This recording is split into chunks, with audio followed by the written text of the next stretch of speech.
I'm Angela. And I'm Paige. Join us as we dive into our obsession with true crime, history, and mysterious stories. We'll explore the intricate details of the corrupt, the cruel, and the calculating. We assume no responsibility or liability for any errors or omissions in the content of this episode. The Corrupt Podcast is based on the facts and our opinions of the case. Listener discretion is advised. Welcome to the Corrupt Podcast. Lindy Chamberlain-Creighton was wrongfully convicted of murdering her 9-week-old daughter Azaria in 1982.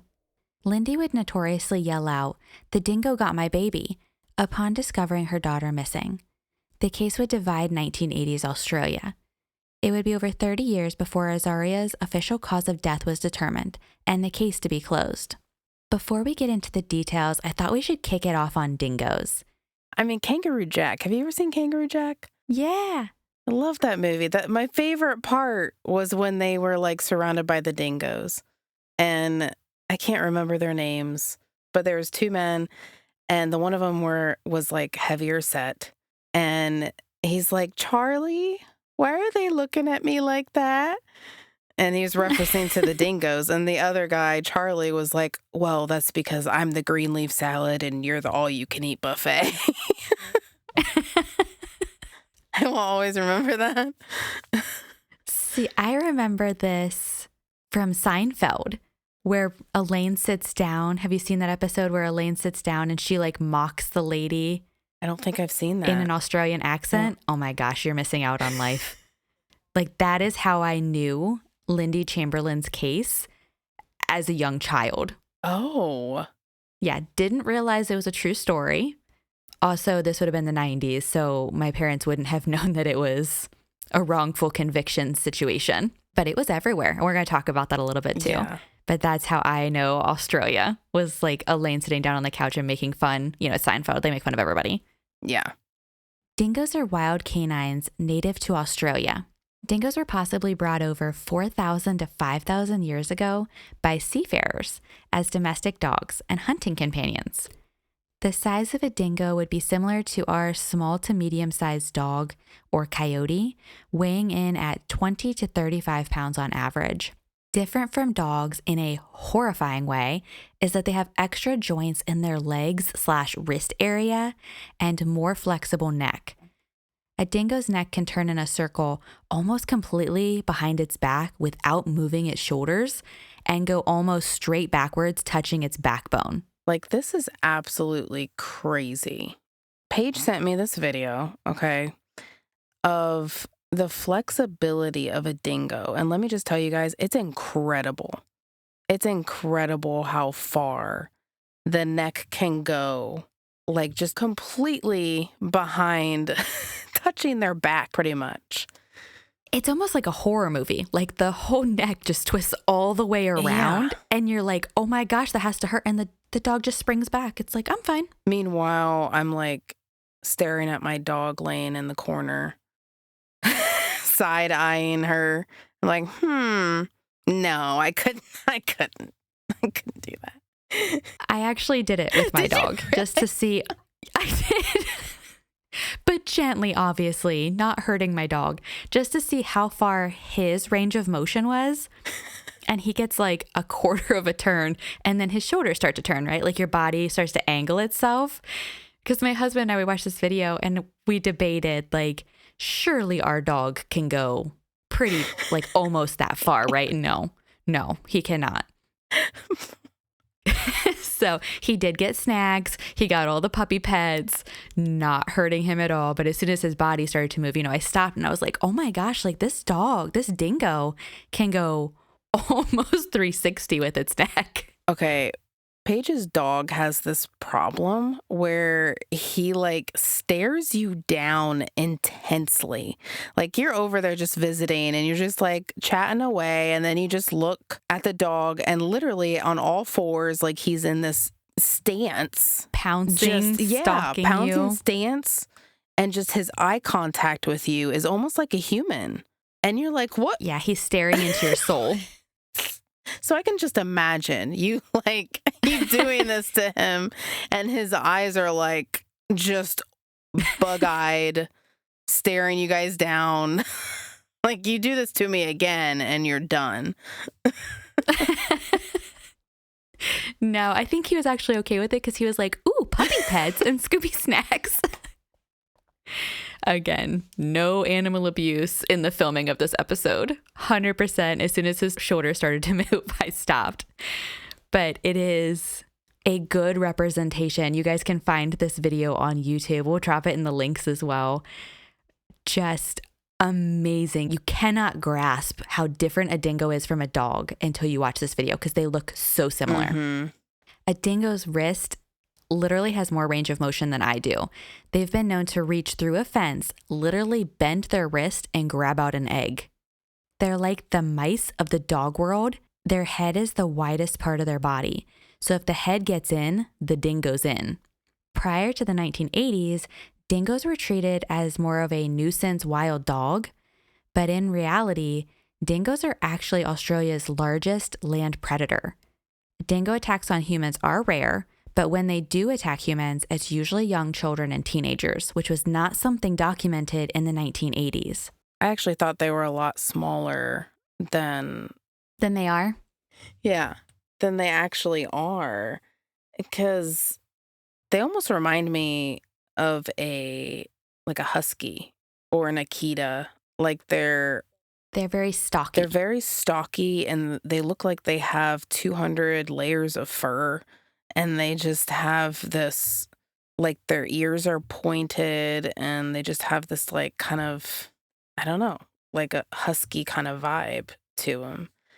And in my mind, I just originally think dingoes are just, like, kind of frail and small and weak, but in reality, they aren't. No, they're actually Australia's largest land apex predator, I think is the way they worded it. So that means it's literally land-wise the biggest predator in Australia, second only to humans.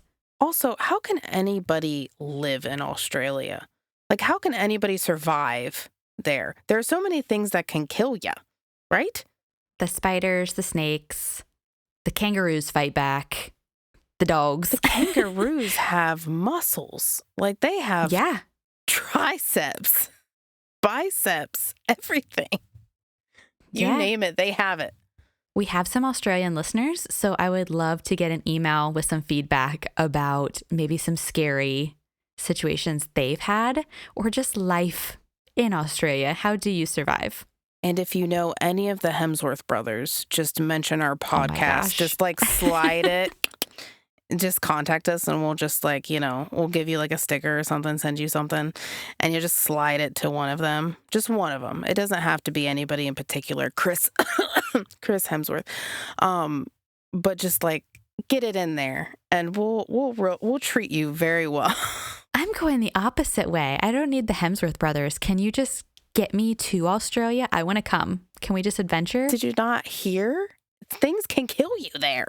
You really want to go there? But they have Parkway Drive. Like, I'm going to go to a Parkway Drive concert in Australia. That is my jam. They also have Steve Irwin's son. Oh, and Bindi. I think they've got a lot of famous people. Because you've got... yeah, they do. Who's Keith Urban's Nicole wife? Kidman. Nicole Kidman. Mm-hmm. Yeah. A lot of beautiful people come from Australia. Yeah. We should go there. Let's make a trip. Let's make a trip to Australia. We can afford that. We'll take our dogs as protection for these dingoes that are there. Are you kidding me? My dog would be out. He'd be like, peace out, Girl Scout. No defense here. I know.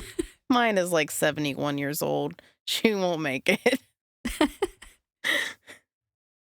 Alice Lynn Lindy Murchison was born on March 4th, 1948.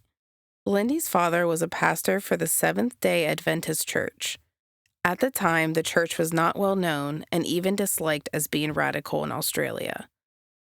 On November 18, 1969, Lindy married Michael Chamberlain. Lindy was 21 years old and Michael was 24 years old. Michael was also a pastor for the Seventh-day Adventist Church, and they traveled around the country for Michael's job. 4 years later, in October 1973, Michael and Lindy welcomed their first child, a son, Aiden Lee. Then in April 1976, a second son named Reagan Michael was born. Lindy worked as a tailor and would make wedding dresses in addition to her duties in the church. On June 11, 1980, a daughter was born, named Azaria Chantel Lauren. Azaria is a Hebrew name which means blessed by God. When Azaria was 9 weeks old, the family decided to take a vacation to Uluru, also known as Ayers Rock. The area is a popular destination due to the natural landmark. They drove for 2 days, finally arriving late on August 16, 1980. Imagine driving for 2 days with 3 kids in the back of a compact sedan. Aiden was 6 years old, Reagan was 4 years old, and Azaria was 9 weeks old. No effing way, man. That sounds horrible. Sounds like a lot of cereal snacks everywhere on your floor of your car and, applesauce splatters and just everything, just a mess. This was 1980, so you've got applesauce cups, not even the little pouches. Oh, yeah. Oh, it would be horrible. Yeah. Screaming kids. You've got 3 littles in the back seat. There's no way that all 3 of them are happy for any period of time. The family set up a tent in the public camping area. The next morning, Michael hiked the rock. Lindy and the kids stayed at the bottom. Then later, Michael and the boys climbed portions of the rock and Lindy explored a cave with Azaria. Lindy carried Azaria through the cave, but just outside the cave, Lindy noticed a dingo staring at her. She would later tell a detective that she felt the dingo was casing the baby. Near sunset, the family loaded back into the car and drove around the rock. Michael took over 100 photos of the area at sunset. Michael also took a photo of Lindy holding Azaria like the baby was standing on the rock. It's not something we would probably do with a 9-week-old baby today, but this photo becomes iconic, and it's one of the most shared photos of Azaria. The family drove back to their campsite that evening. 4-year-old Reagan had fallen asleep, so they placed him in the tent. Aiden and Michael walked about 65 feet or 20 meters to a public grill area and made dinner. The Chamberlains shared the grill area with another couple on vacation, Sally and Greg Lowe. When Sally went to throw her trash away, she noticed that a dingo followed 4 or 5 paces behind her. Then another dingo appeared at the grill site with Michael and Aiden. Michael threw bread to this dingo, and Aiden had been chasing a mouse around the site. The dingo pounced and ate the mouse. First off, don't feed wild animals bread. Secondly, that dingo was awfully close if it pounced on the same mouse that Aiden had been chasing around. Yes, feed the wild animals so they can stop looking at you like their next meal. But then they become reliant on you. At least they'll be full. They won't attack you, right? I mean, that's true. Because the area was full of very hungry wild animals at this point. You're taming them. You're feeding them. You're taming them. Paige's eyes are just squinting at me at this point. She's like, I don't know if that's going to work. Don't feed the wild animals. I think that's just camping 101. I wonder what Chris Hemsworth would say. Don't feed the dingoes. Sally and Greg would overhear Lindy telling her family not to encourage the dingoes. Azaria fell asleep and was placed in a bassinet. The bassinet was located inside the right rear side of the tent. Around 8 p.m., when Aiden climbed into his sleeping bag, he announced that he was still hungry. So Aiden and Lindy climbed back out of the tent to grab a can of baked beans from the car. Lindy and Aiden then returned to the public grilling area to warm up the food. It took approximately 5 to 10 minutes for them to get the beans and arrive at the grill area. And the area is very close. She was still within visible distance of the tent, even at the grill area and at the car. So this is not a big area. As Lindy opened the beans, she heard a short cry that she thought came from Azaria. Lindy immediately headed back to the tent, but about 30 feet away, she saw a dingo exit the tent with something in its mouth. She yelled at the dingo to scare it off. Then entering the tent, Lindy yelled for help, saying, my God, the dingo's got my baby." What people most commonly remember is the dingo ate my baby, which is not what Lindy said. Unfortunately, the statement became a pop culture phenomenon in the 1990s and 2000s. Like we talked about earlier, that episode of Seinfeld, Elaine mocks an Australian accent at a party saying, "The dingo ate your baby." In Buffy the Vampire Slayer, Oz belonged to a band called Dingoes Ate My Baby. It's also mentioned in Family Guy and Modern Family. Even the Rugrats movie has a line from a reporter asking if it was true that the dingo ate their baby after the babies go missing. I mean, they're just making fun of her at this point, right? Because they're thinking that it's not possible for a dingo to take a baby. Absolutely. They thought that she had made up this fantastic lie, and it was so clearly incorrect that everybody mocks her. I mean, a lot of this is United States mocking her. This isn't even what was happening in Australia to her. And then when this whole thing comes out that the dingo actually does get her baby, spoiler alert here, Lindy's innocent. A wild animal does get her baby. Think about how tragic that is for her. Mm-hmm. For all of the Chamberlains, they lost a baby, and then everybody's mocking them about it. Like a 9-week-old baby as well. She weighed 10 pounds. Like, she's so small. Something that also confused the situation was that when Lindy is 30 feet away and she sees the dingo exit the tent, it's 8 p.m., it's dark. She said the dingo's head was still actually in the tent, so she yells at it trying to scare it off, not realizing that it has something in its mouth until she gets closer and it's darting away. And of course, that thing in the dingo's mouth is Azaria. By 3 a.m., a 400-person search party would be looking for Azaria. They formed a human chain searching for Azaria, her clothes, or the dingo.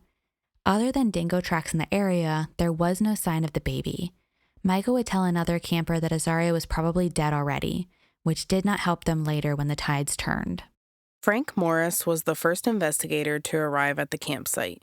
Using his flashlight, he found blood on a rug in the tent and followed paw prints from the tent until they hit a roadway. Murray Habby, another tourist that was camping next to the family, appeared to successfully track a dingo that had possibly taken Azaria. Murray was an amateur animal tracker with many years of experience. Murray followed large paw prints to a sand ridge where the dingo appeared to have laid down something it was carrying. The imprint in the sand appeared to be of a knitted or weaved piece of clothing. Native trackers and law enforcement attempted to follow the trail, but did not have luck. Murray had actually taken 2 photos from his camper van of a hungry dingo in the area 30 minutes before Azaria's disappearance. This is like off topic a little bit, but have you ever seen Joker with... The movie The Joker? Yeah. Years ago. The Heath Ledger one? No. Joaquin Phoenix Joker. Nope. Nothing? Sorry. Nothing? Nope. No. Okay. I didn't even know that he did it. Our crew will understand. There was a guy in it called Murray that he murders, basically. He was like a talk show host, played by Robert De Niro. And he shoots him on his talk show host. The Joker does. Oh my gosh. Yeah. It's pretty intense, but I would recommend that movie to anybody because I really like it. The second one, not so sure. Lady Gaga's in that one. You've lost me. Not saying I don't like Lady Gaga because I do. I think she has a wonderful voice. But it was more of like a musical to me than an actual movie. That's interesting because she's in American Horror Story and it doesn't go musical, I don't think. Is she really? Yeah, I'm pretty sure she's in American Horror Story. I love her in A Star is Born and Bradley Cooper. I loved that movie. So she can act. She must do okay then. She can act. Her performance was good. Don't get me wrong. And Joker too. Her performance was outstanding. But musicals aren't really my thing. No, musicals are not my thing. When I hear Murray, I think Sesame Street. Do you remember the orange monster on Sesame Street with Ovahita, the sheep, and the sheep was always flying out of nowhere? Listen, I don't listen to any of those names when I'm watching Sesame Street. You don't know their names? They're like our BFFs. Cookie Monster? Is that his name? What? Is that his name? Cookie Monster? Cookie Monster. That's yes. his name. Okay. Elmo, Big Bird. You didn't watch Sesame Street when your daughter was young? No, we were at Mickey Mouse Clubhouse over here. We dabbled in Mickey Mouse a little bit, but not like Sesame Street. Sesame Street was our jam, man. I would think you would definitely with Mickey Mouse because they have that jingle, hot dog. And you like to say hot dog sometimes. I do, hot yes. Dog. Yep, nope. Sesame Street all the way over here. Sesame Street's educational, whereas Mickey Mouse just teaches friendship. Yes, yeah. Compassion, which honestly we could all use a little bit more of that anyways. Your son doesn't need friendship at all. Don't worry. No, he's got your daughter. I know. Just going to get married. Good to go. I agree. I should have aimed more towards the educational shows for my daughter. But it was, you know me, it was SpongeBob. Oh, no. I had to show my daughter SpongeBob, and she still watches it to this day. That's not educational. It's just rotting her brain. It's not rotting her brain. It's comedic. You will agree with that. Well, I don't know if you can agree because I don't know if you've ever saw it. I've seen SpongeBob. It rotted my brain. And I was like, this is dumb. Turn it off. But we watch so little television. Like, it's just not the same. I watched A Cry in the Dark for this episode, and that's the first movie I've sat down and watched, like, in its entirety in a while, because we don't watch a lot of TV. We listen to a lot of music or watch music videos. Unknown to the family until much later, the day before they arrived at the campsite, a dingo had attacked a 12-year-old outside of her tent in the same area. The dingo circled her, then bit her on the elbow before her family scared it away. The Chamberlain family would return to their home without answers. In a 2012 interview, Michael would say that as a faith-driven man, he attempted to remain calm in public, but they were full of despair, confusion, and dread. On August 24th, a tourist named Wally Goodwin found some of Azaria's clothes, specifically a jumpsuit, booties, diaper, and singlet, over 2 miles from the campsite. The singlet was found inside out, inside of the jumpsuit. The diaper had been torn up. Azaria's matinee jacket, also known as a cardigan, was not discovered. The area was alongside an animal path, and the clothes were next to a boulder. Wally reported the clothes to law enforcement. Officer Frank Morris arrived first and picked up the clothes with his bare hands. After realizing what he had done, Officer Morris put the clothes back down on the ground. Photos were taken of the clothes, but Wally would testify that the clothes were not photographed how he had originally found them. Officer Morris denies ever touching Azaria's clothes. Fueled by media misinformation, the public soon started to believe that Lindy had killed her baby. Lindy had made a black baby outfit for Reagan. When Azaria was 6 weeks old, Lindy wore a matching black and red outfit to Azaria's doctor appointment. Rumors spread that Azaria was only ever dressed in black, and she had been sacrificed because of Lindy's religion or a cult. There was also a rumor that Azaria means sacrifice in the wilderness, but her name actually meant blessed by God. People driving by the Chamberlain home would honk their horns. The public also picked apart how Lindy reacted to her daughter's death. Her actions were put under a microscope. Lindy's father had impressed the importance of not crying in public, so she didn't cry during the interviews, but this made her appear cold and distant. It's not a look that most people associate with a grieving parent. Lindy would say, "If you smiled at a joke, you were told you were uncaring. If you cried, you were acting. And either way, you copped it." Another rumor was that Aiden had accidentally killed Azaria, and his parents were covering it up. On October 1st and 2nd, the 4 Chamberlains would be interviewed and the car was searched. The police literally interviewed 6 and 4-year-old kids. Days after Azaria's clothes were found, Hans Brunner contacted the police to offer his help. Hans is a hair scientist and the only person in the world to specialize in dingo hair. Law enforcement declined Hans's help, telling him, "She's guilty anyhow." And then they disconnected the line. The investigation found that these hairs were from a cat and not a dingo. The first coroner inquest began in December 1980. The police were unable to find dingo hair or saliva on the baby's clothes. According to the inquest, the clothes were also not torn and had been put in place beside the boulder. Azaria's jumpsuit was sent to London. This pathologist determined 4 things. First, the bloodstains around the jumpsuit could have only been caused by a human using an instrument to cut or decapitate. Second, there were impressions of 2 hands on the clothes. Third, the clothes had been buried under dirt while covering the body. And finally, that there was no canine involvement in Azaria's death. Investigators, wildlife parks, and laboratories looked over Azaria's clothes. Dingoes shot at Ayers Park were dissected, looking for human remains. At a wildlife reserve in Adelaide, dingoes were tossed raw meat in diapers to see how the dingoes would react. All of this was used to determine if Azaria was murdered. When Lindy found out that Azaria's clothes had been sent to London and was determined to have not been a dingo attack, she responded, "I didn't know there were any dingo experts in London." The first inquest eventually determined that Azaria had been dragged from the tent by a dingo, but a human had gotten involved to dispose of her body.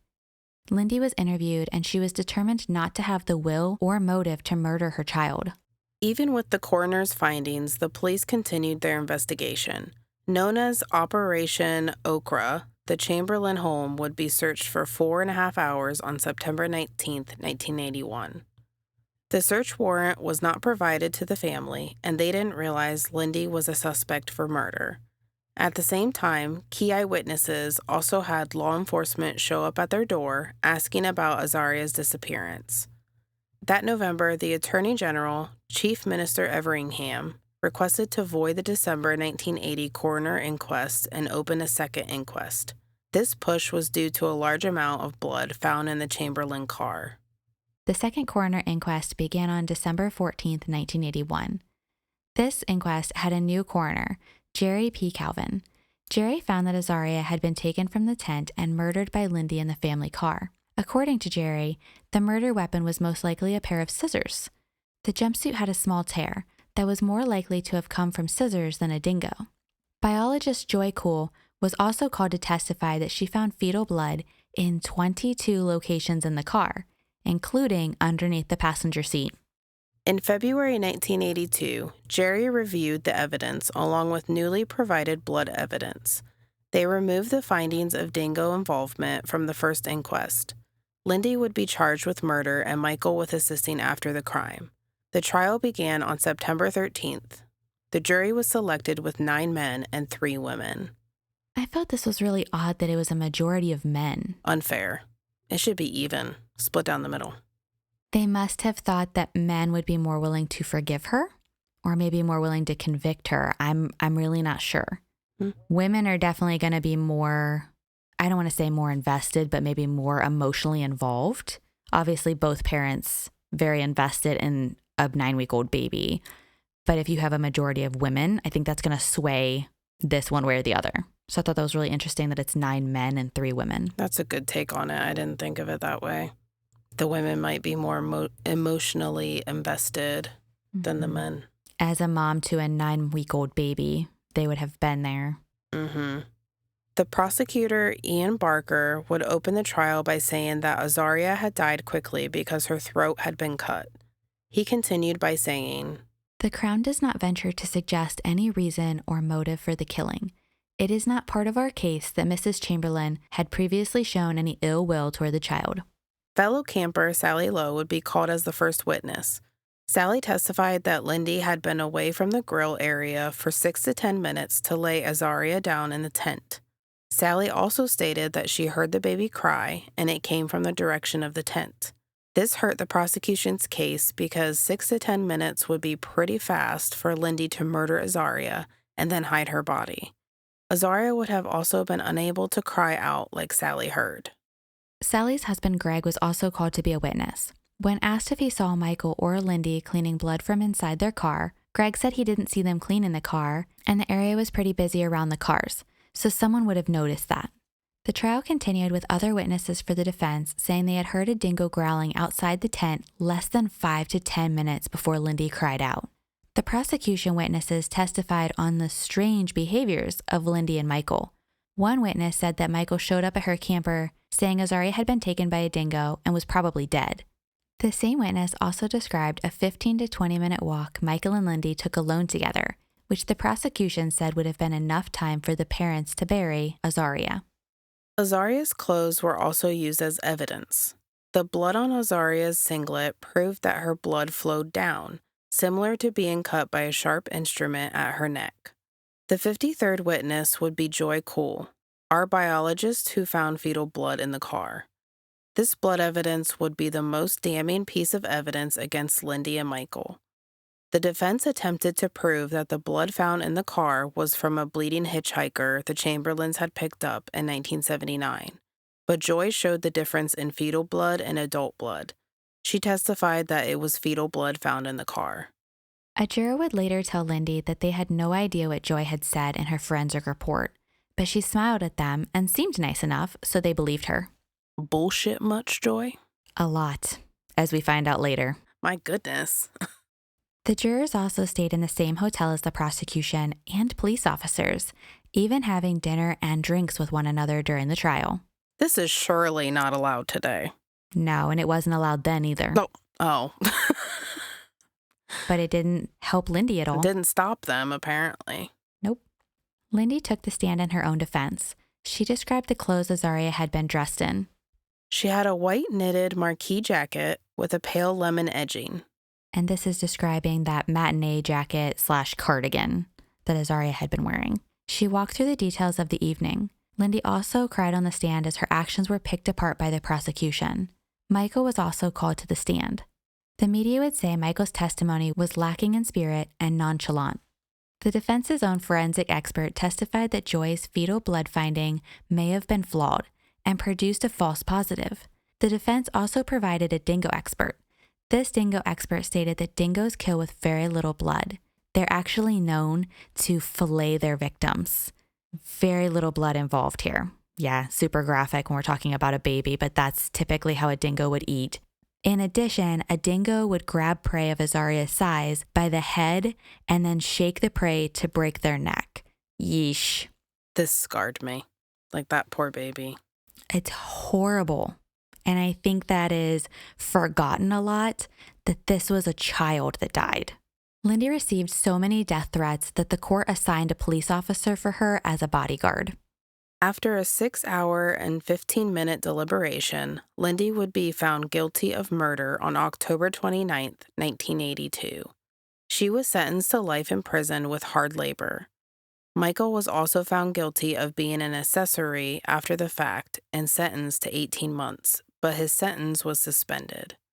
While the jury did convict the Chamberlains, they were initially more divided, with 4 jurors going for guilty, 4 with acquittal, and 4 with undecided. At the time, Lindy was 7 months pregnant with another daughter. This was seen by the media as Lindy sticking it to the judicial system.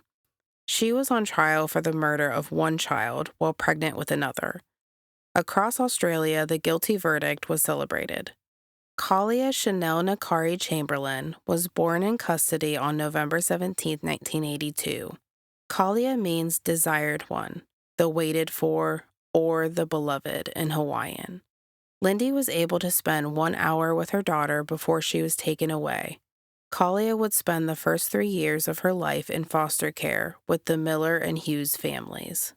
Michael continued raising Aiden and Reagan as a single parent. Lindy was released from jail temporarily on bail, but her appeal was rejected and she was sent back to prison in April 1983. Quick question about this. Why didn't Kalia go with Michael? Why didn't Michael take care of Kalia? Why was she put in foster care? That doesn't make sense. I'm not sure. I think it's because he just simply couldn't handle 3 kids at home as a single parent. Like, that would be really hard. Newborn baby. Oh, yeah. In the summer of 1983, a bottle that was thrown into the fire at their home exploded and blinded Reagan in one eye. Lindy applied for temporary release twice due to Reagan's accident, but the requests were not granted. Lindy appealed the federal and high courts in 1983 and 1984, but again, her appeals were denied. Public opinion started to change, and the Free Lindy movement began to grow. The forensic certainty of the blood spray was being questioned, and 131,000 people signed a petition for her release from prison. In January 1986, a British hiker named David Brett fell from Ayers Rock. David's body would be found 8 days after his fall. The area was full of dingo lairs and dens. Portions of David's body had been consumed by the dingoes. While searching for David, Azaria's matinee jacket would be found on January 31, 1986. The highly debated teeth hole in the jumpsuit lined up with the holes on the matinee jacket. The jacket was brought to Lindy for identification. The media portrayed her as cold-hearted because she never reached for the jacket and was dry-eyed. In actuality, the police had told her not to reach for the jacket or touch it. The recorded interview was also the 7th attempt because Lindy had been so upset and they had to record multiple times. The finding of the matinee jacket was the final straw, Lindy was released from prison on February 7th, 1986. She had spent over 3 years in prison for a crime she did not commit. In May 1987, a judicial inquest began, and a 379-page report was written. The investigative techniques of Miss Joy Cool were reviewed. Turns out there was no blood whatsoever in the Chamberlain's Torana car. In fact, instead of blood, it was a combination of 3 things: a milkshake that Michael had spilled, copper dust from Mount Isa from when the family had driven down into the mine, and Mount Isa, where they lived, is the second largest copper ore in Australia. And the third thing, what the prosecution had said was spray under the dashboard of the car was a spurt of Azaria's arterial blood was found to be sound deadener called Defects 101, which was sprayed in all Torana cars. That sound deafener combined with the copper dust from Mount Isa is what provided the false positive for Azaria's blood being in that car. There was actually no blood at all, and that had been the most damning evidence that sent Lindy to prison. Hans Brunner's review of the hairs on Azaria's clothes was also included in the report, and it was confirmed that it was dingo hair, not cat hair. I mean, people clearly didn't do their job here. Agreed. They were so set that it was not dingoes, that it was Lindy that killed her baby, that they completely ignored the writing on the wall. I mean, Joy alone should have been put to prison for what she's done. Like, that has to be illegal, right? Like, wouldn't that be false? She stands by her forensic evidence, how they tested it. She didn't realize that the copper mixed with that sound deadening spray would come back as a false positive, even though other forensic experts in the field were looking at that and saying, something's not right here. That's not right. It didn't matter because, like the jury said, they didn't understand what Joy had said, but she smiled at them. She seemed like a nice lady, so I guess we're going to go with it. That's all it took. Knowledge is power. Yeah. And to be kind. Yeah. Wisdom is better. Strive for wisdom, crew. Maybe more knowledgeable forensic teams would be preferable as well. Yes. On September 15th, 1988, Lindy and Michael had their murder sentences voided and pardoned by the Northern Territory Court of Criminal Appeals. Lindy and Michael divorced in 1991. After being removed from foster care, Kalia decided to live with Michael. Reagan lived with Lindy. Aiden split his time between both parents. The following year, Lindy would receive a $1.3 million settlement for wrongful imprisonment. Lindy remarried in 1992 to an American publisher, Rick Creighton. They met during a speaking tour of the United States. Lindy and Rick moved to Washington with Reagan and Kalia. Lindy would eventually receive full custody of both Reagan and Kalia. Aiden would have turned 18 years old in 1992. Michael remarried in 1994 to a divorced mother of 3, Ingrid. They had a daughter together, Zara, in 1996. Michael would be an author, writing several books. In 1998, Lindy, Rick, Reagan, and Kalia moved back to Australia to be closer to Lindy's parents and Aiden. Years later, Aiden would admit that he felt guilty for not zipping the tent closed behind him, but apparently the zipper had been broken, and the dingo could have gotten in either way. Aiden trained for the National Enduro Bike Championship and hit the top 10 in 2015. He would stop racing due to accidents and open his own electrician business. In 2006, Aiden got married to a woman named Amber. Amber arrived at their wedding in the same Holden Torana that the family had taken on vacation in 1980. They have 3 daughters together who call Lindy Grammy and Rick Cricket because he's chirpy and bright. I love that. I know. I want to be Cricket. Why didn't they use Crikey? You know? Maybe that's how it's pronounced, but it looks like cricket to me. The family didn't realize that Reagan remembered anything of that night until later when they got a puppy. The new puppy ran over Reagan's back, and it brought back a memory of the dingo walking over him in the tent. According to Reagan, the dingo had blood on it when it walked over him, so he pretended to be dead. When Lindy came into the tent, he also did not move until she kicked him and heard her voice. Then he knew he was safe. In a 2023 interview, Lindy worried that Reagan suffers from PTSD. He still has nightmares of a dingo walking over him. Reagan works at the electrical company with Aiden. Kalia used to sign her name with just her first and middle name, leaving off her last name.